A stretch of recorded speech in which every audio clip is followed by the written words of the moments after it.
I thought about doing a recap video for Era 2, but everyone is doing that, and you could go 1,000 different places for that. So, instead I decided to generalize. Welcome back to the bookcase. Today we're looking at the 3 books in the second era of the Mistborn series, leading into the recently released final book of that series, The Lost Metal. Now, this is not a recap video. This is just me talking about each book, their strengths and weaknesses, and why I recommend reading them. I'll try not to spoil anything too major, but these books do all come sequentially one after the other, so it's going to be impossible to spoil nothing. But I do want to say that with everything I'm saying, I have no thoughts or delusions that this video is in any way a replacement for the experience of actually reading the books.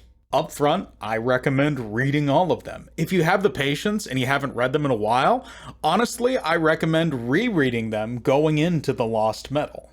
They've each got their strengths and their weaknesses. I just want to talk about what makes them enjoyable to me. So let's get moving. First, the world is different now. It's been about 300 years since the end of the original trilogy. The world is nice now. We spend most of our time in these books in the Elendel Basin. This is a very fertile area given by Sazed, now the god Harmony, to the people of the area, almost kind of as an apology for having to live through the world as it was. As these books are starting, we are in the beginnings of an industrial revolution. Elendel is this big, enormous city that everything is surrounding. Outside the city, in places we call the Roughs, we have the places where the touches of Elendel's democratic civilization aren't as present. Basically, you've got towns that are still small enough where the law is something which is largely local. So it's the Wild West, but with magic. Speaking of magic, allomancy and feruchemy still exist in the world, but they've been diluted through the ages. There are no more Mistborn, only Mistings who have one allomantic ability. There are also no more full feruchemists. There are only ferrings, feruchemists who only have one feruchemical attribute which they can store. I guess if you're one of the people who somehow is watching this without having read the books and just watched my reviews, I should probably explain what feruchemy is. Quick primer on feruchemy. Feruchemy is an ability where people can store attributes from themselves and draw on them at a later time. For example, if they have a piece of pewter, a pewter mind they call it, they can store their own strength inside of that pewter mind and draw on it later. Now, during the time they are storing the attribute, they are less strong than they would be, so they become shriveled up and scrawny while they're storing their strength. But then after they finish storing it, it's just inside of their pewter mind and they go back to their regular selves. At a later time, they can tap that pewter mind and begin drawing their strength back out from it, and it causes them to become larger than they initially were. Basically, you spend some time half as strong so that you can later spend that same amount of time twice as strong. You can also draw on those attributes more so to have a more distinctive effect, but the more you draw on it, the faster it runs out.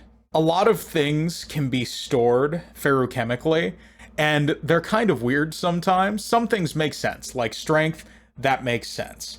Health, that also kind of makes sense. You spend some time sickly with a weakened immune system, and at a later time you can draw it back out, maybe heal yourself quickly from a wound or from an illness. Then you've got things like wakefulness, where you can spend some time sleepy so that you can then stave off having to go to sleep.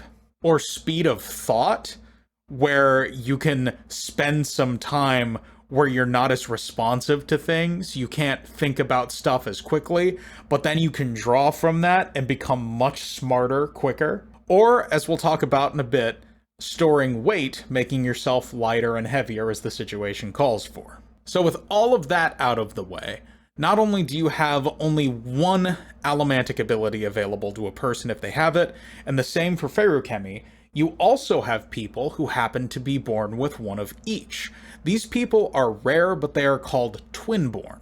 Now, all of that background out of the way, let's talk about the characters. These are the important characters through all 3 books thus far. I just want to take a moment to introduce them all now so we don't have to spend too much time on it later. First, we've got Wax, our main character. Wax's full name is Waxilium Ladrian. He's the descendant of Breeze. He's the hereditary ruler of House Ladrian. He left the city after chafing under his uncle's thumb. From there, he tried to make a living out in the roughs, and eventually he became what's called a lawman. Basically, he was a local sheriff. Out in the roughs, he ended up meeting and marrying a woman named Lessie, who often helped fighting crime alongside him. Wax's time in the roughs ended, however, after one hunt, which ended tragically, where Lessie was killed by a bullet from Wax's own gun in a hostage situation. Shortly after that incident, he was informed that his uncle and his sister died in a tragic accident, and the heir proper of his house died of illness. In that state of depression, Wax returns home to Ellendale to see to his house's affairs. Now, Wax is twin-born. His allomantic ability is to push on steel, and his ferrochemical ability is to store his weight. Basically, he can only push on steel for his allomancy, but he can make that mean so much more, because if you'll recall from way back when I was talking about allomancy in the first video, steel pushing is something you do with your own weight. Wax has the ability to make himself lighter or heavier as the situation calls for. So if he needs to push himself away from something, even something very small, he can store all of his weight at once, making himself incredibly light. Or if he needs to move something away from himself or to crush something underneath himself, he can make himself very heavy. He can fling himself into the air while super light, and then as he's going down on something, increase his weight and crush it. Basically, he can do a magical ground pound. Then we have Wayne. Wayne is Wax's partner from out in the roughs. He's a wisecracking partner type with a good deal of street smarts. When he was a kid, he shot and killed a man in a botched mugging attempt, and was very traumatized after the fact. Wax took him in his care after that, and basically made Wayne seek penance through a sort of community service. Wayne is still tortured by that incident, however. He's actually unable to handle guns without trembling horribly. To that effect, usually he fights with dueling canes, because, holding metal on yourself in a world where people can telepathically push and pull on metal, not a great idea. Wayne is also twin-born. He can store health for some quick healing in a pinch, and he can also use a metal called bendelloy to create speed bubbles around him. Basically, he makes a bubble of space where time is moving much faster inside of that bubble than it is outside of that bubble. Besides that, he's also, I guess he's a bit of a kleptomaniac, and he's also really, really comically good at disguises and voices. I like Wayne a lot. Most of the time, he's pretty close to being my favorite character. Then we have Morrissey. Morrissey is the cousin of Wax's fiancée, Steris. Morrissey's a university student at the beginning of the story, and she's studying the law. She's read stories of lawmen and the roughs, and she's enamored by them. She's particularly infatuated with the romantic ideas that she has about Waxilium Dawnshot, based on those accounts that she's read. In the first book, she has something of a crush on Wax, something that does persist a bit into the second book. I will just say up front, nothing really comes of it. Morrissey is sort of more enamored with the idea of Wax than she is with Wax himself. Besides the fact that she is a student when they meet, I'm also just glad that we don't really feel that turning into a weird love triangle. That said, I really like Morrissey. She has some of the most fun development in these books. Then there is Steris, maybe my personal favorite. Steris is Wax's fiancée. She's very matter-of-fact. She's clearly neurodivergent. I'd say she seems to have some form of OCD. This is mostly present in the quirks of her personality. She organizes everything, even things you wouldn't expect her to organize or plan for. Like, at one point during her wedding planning, she's contemplating inviting some of Wax's enemies to the wedding. See, she anticipates already that something is going to go wrong. She has just come to the conclusion that if she can make the thing go wrong, she can plan for it by knowing what's going to go wrong in advance. Basically, she's anticipating disaster. She just wants the disaster to be predictable. Steris becomes more important in book 3, but her big thing in book 1 is that she gets kidnapped and needs to be rescued. Because of that, we don't see a whole lot of her in book 1, which I think is a darn shame. I think most people, if they pick up these books and read them, they won't really understand why she's probably my favorite character until they get to her scenes in book 2. She still doesn't have a lot going on in the second book, but she shines for the moments she has, and then she's great in book 3. Anyway, let's actually start talking about the books now. First up, The Alloy of Law. Now, The Alloy of Law doesn't have to do a whole lot. It promises fantasy magic cowboy fun times, and frankly, it delivers. It is a fun romp for the most part. In some ways, I would call it the least Mistborn of all of the Mistborn books, but in many ways, that's its biggest strength. Wax returns to Ellendale after losing his wife to find his house near to financial collapse. To try to save it, he has to enter an arranged marriage, and he resolves to leave his lawman days behind to do just that. Enter House Harms. House Harms is new money, and they're looking to increase their status by marrying into an established house. So marrying Waxillium would be a politically beneficial arrangement. They want his title, he needs their money. Also, Wax kind of burned a bunch of political bridges in the process of coming back from the roughs, so he kind of doesn't have a choice in the matter. Wax is preparing to meet with House Harms and his new prospective fiancé when suddenly Wayne comes tumbling back into his life. Wayne is following along a case with some particularly crafty bandits, the Vanishers. They steal entire supply shipments on trains without anyone knowing when or how they did it during the transport. Wax initially denies the call to adventure. He's boring now, but then the bandits attack an event that he's attending with the Harms family, and they kidnap Steris. Wax, Wayne, and Marcy are now working together so that they can rescue the kidnapped Steris and put a stop to what the Vanishers are getting up to. The Alloy of Law, as I said, is a fun romp. If it had a film adaptation today, I think it would look very similar to the Guy Ritchie Sherlock Holmes films with Robert Downey Jr. and Jude Law. For the record, that's a compliment. I love those movies.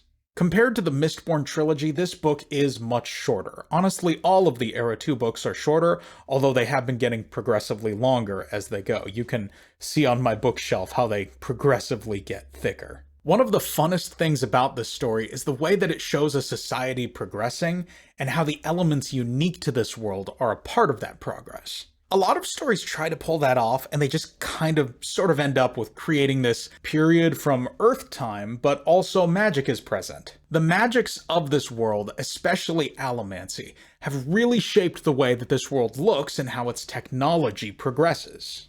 In particular, you can see how the allomancy is still enforcing a class divide between the nobility and the common folk. Allomancy is, after all, still inherited. Now, as for what we're looking at with our character's journey, this story isn't really about our characters growing and becoming stronger. There are arcs with personal growth, but Wax and Wayne are already experts in their field. Marcy, of course, has some things to learn, but that's because she's a student. Ultimately, Wax has personal development that he needs to undergo, but he doesn't need to learn to be a cool yeehaw cowboy man. He already is that. Because of that, we get a very fun action-adventure that just decides to go. Really, the momentum of the story is part of what makes it so fun. It does take a hot minute to get started, but once it does get started, the brakes are just nowhere to be found. Honestly, the shorter length of the book complements that quite a bit. I think my one complaint about The Alloy of Law is that it ends a little bit too soon. This isn't like Mistborn: The Final Empire, where I felt like the setting just hadn't been expanded on enough. This is more, for the sake of the pacing of this story, I felt like there needed to be maybe one more set piece before our final confrontation. I feel like the book just ended a little bit too soon. Now, that confrontation mentioned, I gotta say, I really like the villain in this book. Miles Thousand Lives is a twinborn who can compound. Basically, the ferrochemical metal that he can store an attribute in is the same metal that he can burn through allomancy. What that means is he can burn the metal that he stored an attribute in and get that attribute back tenfold. Miles is a compounder for gold, which means he's basically a regenerator. He has Wayne's healing abilities, but he is not limited in how much health he has stored, because he can just keep storing health and getting it back many times over what he's stored, as long as he has enough gold to keep burning. He's capable, but I like how small scale he is compared to what we could be looking at. Yes, there are larger things that are alluded to, and small details about Miles, like his religion, are going to be much more important as the story goes on, but for the most part, Miles is mostly just a bandit doing bandit things. He's got lofty aspirations and goals, but he's not really doing much that you wouldn't expect to be seen in the runtime of a 2-hour film.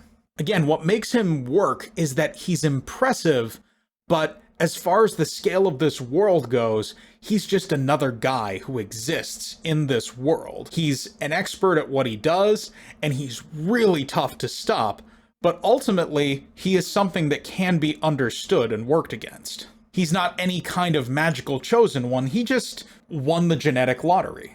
All of that said, The Alloy of Law is a fun romp that's setting up things to come. Having read the other 2 books in the past, I was amused at the little things I was picking up on, having read it through again this time. As a standalone book, though, this is up there as probably the most fun Mistborn book to go back and reread.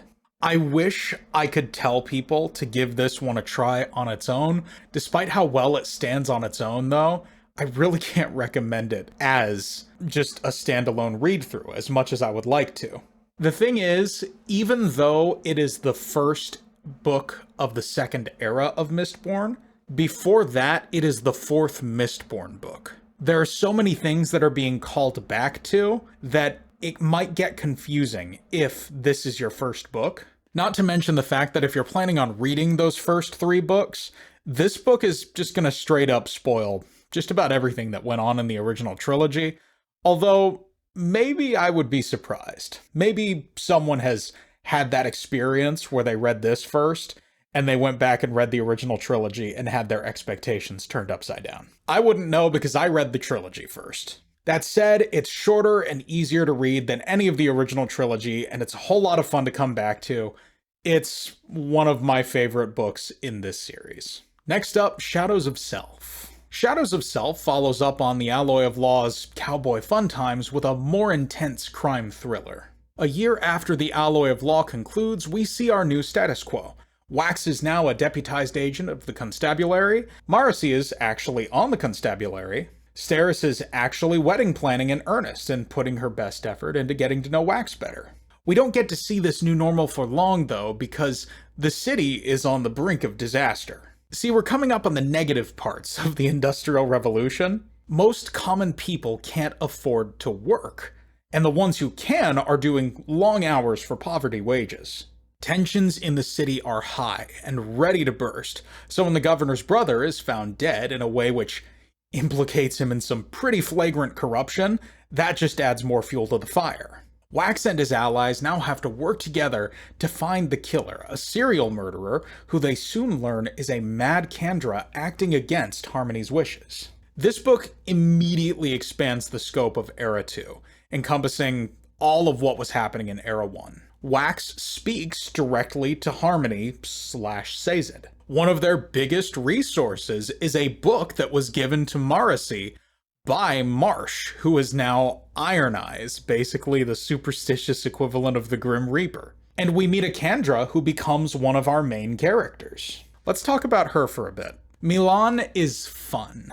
When I first read this book, I didn't realize she was a Kandra right away, because I hadn't read the other Mistborn books in a long time. So I didn't get that she was a Kandra until the book straight up told me. Milan shows up briefly in The Hero of Ages, and if I had remembered that, I would have known her for what she was as soon as she said her name. She's a really fun character. She's young for a Kandra, and something of a free spirit, although still much older than the rest of the cast.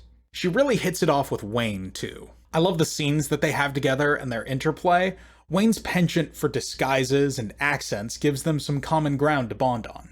The only thing that's a little weird to me about Milan and the other Kandra in this book is that a lot of people really get over interacting with her very quickly. In fairness, they are under a lot of pressure from other things, but imagine if you were dealing with the busiest part of your year in your job, and suddenly you're introduced to your new work partner, and they walk in the door and they are just a biblically accurate angel. I think I might get hung up on that.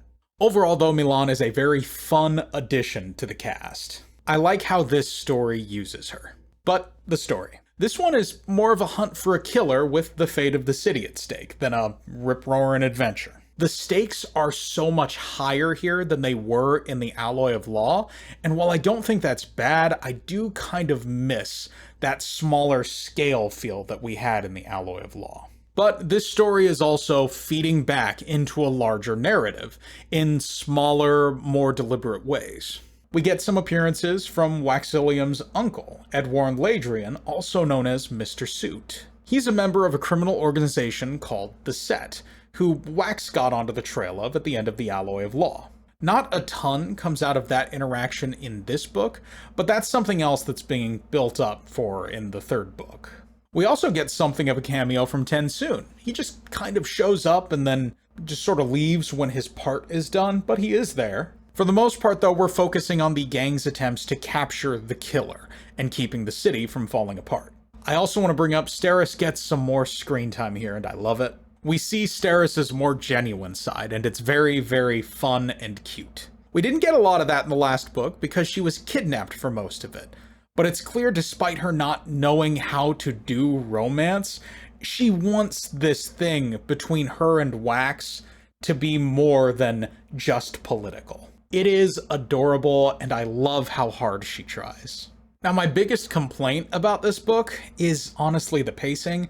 There's this chunk in the middle where the pacing just kind of dies. Actually, a huge segment of this book, about 3/4 of it, all takes place over about one day leading into the middle of the night. The pacing gets a little bit weird. I remember on my first read through, I got confused sometimes, and I was wondering, wait, is it another day now? The best way I can put it is the text implies urgency, but I'm not feeling that urgency through our characters. It's still a fun romp, it's just a little disjointed. I think the biggest part of what makes it weird is how this book seems a little split between its identity. It wants to kind of be a self-contained adventure about this killer hunt, but it also wants to be a story that's expanding deeper on the lore of the Mistborn world, of Scadrial, and of the Cosmere at large.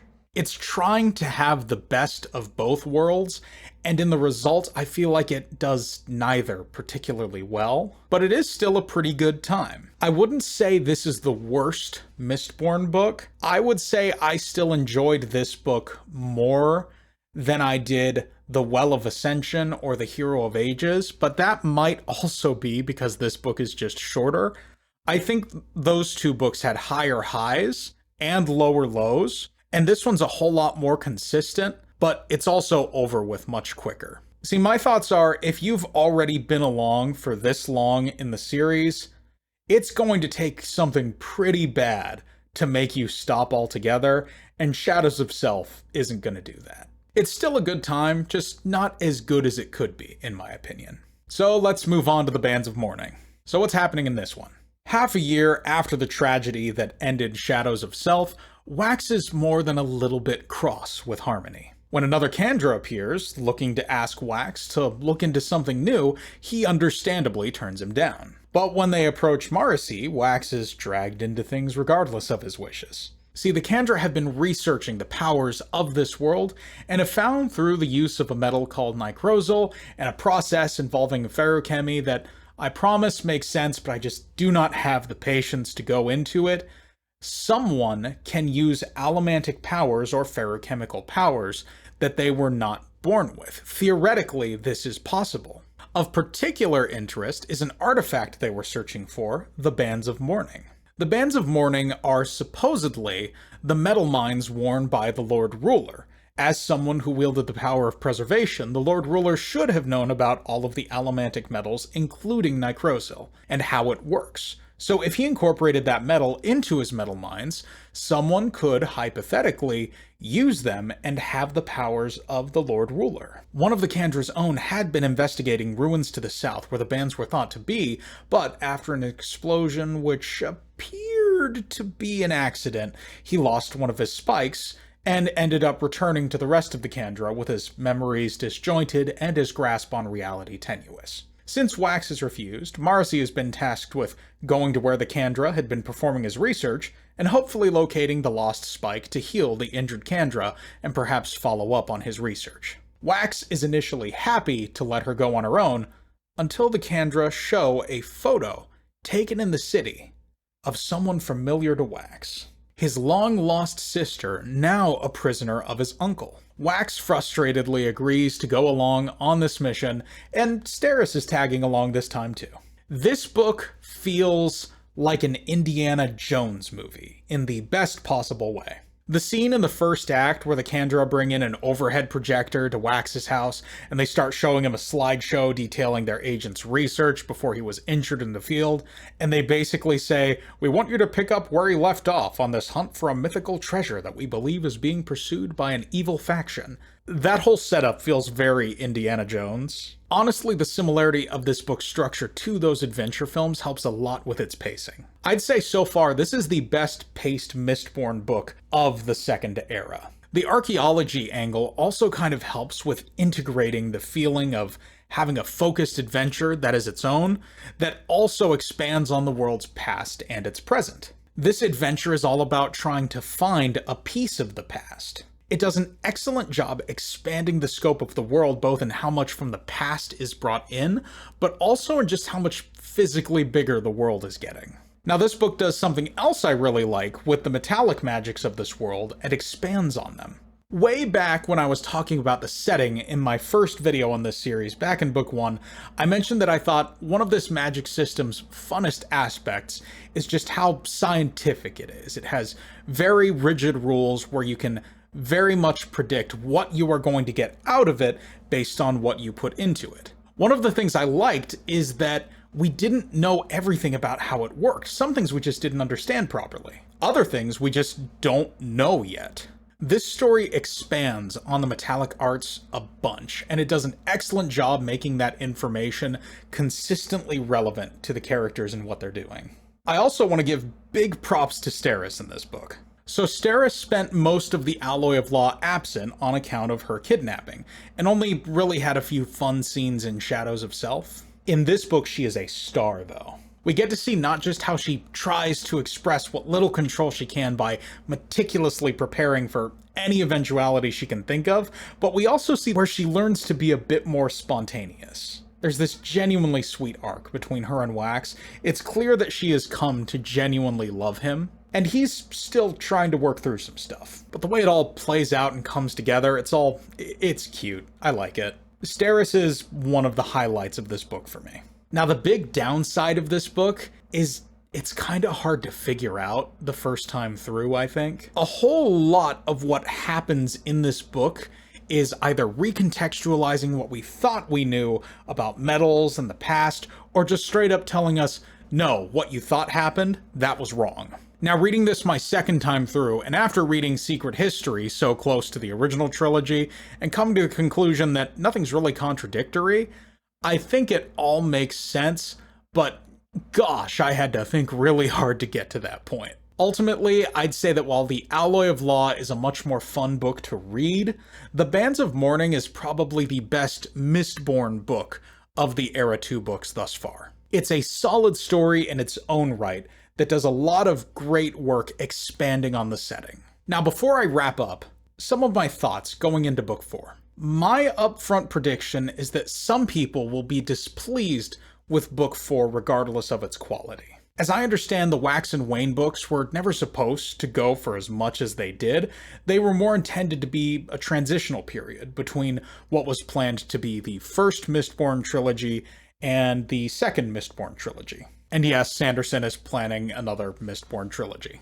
To that effect, I anticipate that the Lost Metal is probably going to radically change the shape of the world that we see. The Wax and Wayne era has always been about the progress of society and time. Wax is kind of a bygone relic of a time past, trying to make it work in a world which is rapidly marching forward. This is clear in the way the setting is rapidly changing between books. Cars are around in The Alloy of Law, but by the time Shadows of Self comes about, cars are commonplace. My prediction is that this industrial progress is now coming to a head in the Lost Metal. Technology, and by extension cultural growth and economic disparity, all of these things are going to come to a head, and when something breaks, because something has to give, the world isn't going to look the same afterward, for better or worse. Now, I am aware of wider Cosmere shenanigans and the setup with how they keep mentioning Trell, and I assume there will probably be some stakes for, like, actual world-ending disasters. But I think the world, while it may be radically changed, maybe have destruction wrought on a wide scale, I think the world will still be there at the end of the day. Now, that said, if the world does end, I'll be interested to see what the next trilogy is about. And with that, my ending thoughts. The Era 2 books are a very different beast from the original Mistborn trilogy, and that's on purpose, I imagine. Era 2 is expanding on what was previously established in the first books, but they have a very different tone and style which makes them stand out uniquely in some ways.